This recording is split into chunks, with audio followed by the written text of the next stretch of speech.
করে বাবার বাড়িতে আসলাম, এসেই গরমের মধ্যে রান্না বসিয়েছি। এদিকে জমিদার বাবু শুয়ে বসে আছে। ওটা কোন রাজ্যের জমিদার একটু জানতে চাচ্ছি। পাবলিক তো বইয়ে অনেক জমিদার দেখেছে, কিন্তু এরকম। আমার আব্বু কতটা নিঃস্ব হয়ে গিয়েছিল, জমিদার থেকে কিভাবে নিঃস্ব হওয়া যায় ও আচ্ছা, তার মানে আপনার আব্বা আগে জমিদার ছিল? সেটা না হয় অন্য সময় বলবো।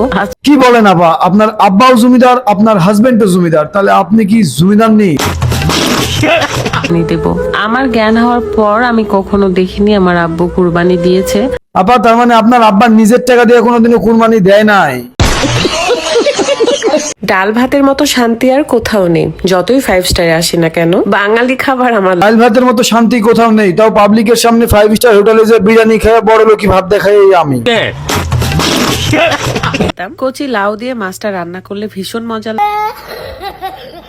ছাড়া বাঁচবো না এসব আমরা বলি না, তোমাকে ছাড়াই বাঁচবো, পারলে দাওয়াত দিও, তোমার বিয়েতে গিয়েও নাচবো। টাকা থাকলে কি নর্তকীর অভাব যে তোমাকে বিয়েতে নাচাবো?